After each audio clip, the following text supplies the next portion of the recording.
오송 참사를 계기로 지하차도에 대한 안전관리 지침이 대폭 강화됐습니다.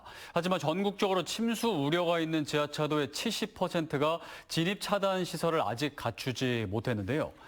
게다가 안전시설을 대폭 보강했다는 궁평이 지하차도 또한 안전 문제가 여전히 남아 있습니다. 말보다 실천이 중요해 보입니다. 이태영 기자입니다.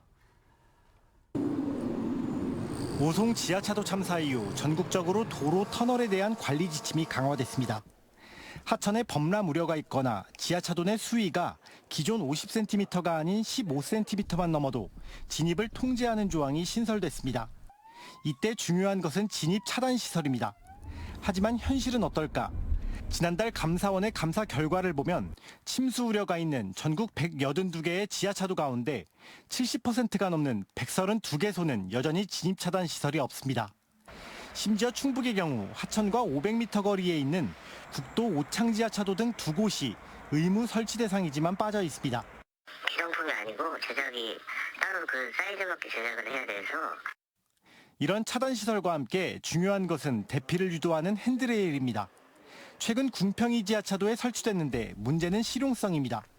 높이가 1.5m 이상으로 어린아이가 사용하기에는 무리가 있고 그마저도 단 2줄뿐입니다. 전주시의 지하차도에 설치된 6줄의 핸드레일과 비교하면 어떤 차이가 나는지 알 수 있습니다. 제가 보기에는 아직도 조금 보완할 부분들이 있었습니다. 어린이가 매달리기엔 이 폭이 좀 크지 않을까 이런. 1년 전 침수됐던 배전판은 1.7m로 높이고 펌프 시설도 재설치했지만 여전히 침수 대책으로는 미흡하다는 지적이 나오고 있습니다. 기존에 일어났었던 재난을 기준으로 해서 다시 같은 재난이 일어났을 때 극복할 수 있는지 그 기준이 되어야 하는데 이렇게 형식적이고 보여주기식이라면 이건 도대체 누굴 위해서 그거를 설치했는지에 대해서. 오송 참사를 계기로 지하차도 통제 상황에서 관계기관의 유기적 협조체계 구축, 담당자 증원 등 안전관리 지침은 대폭 강화됐습니다.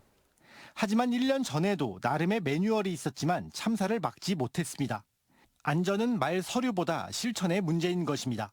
CJB 이태현입니다.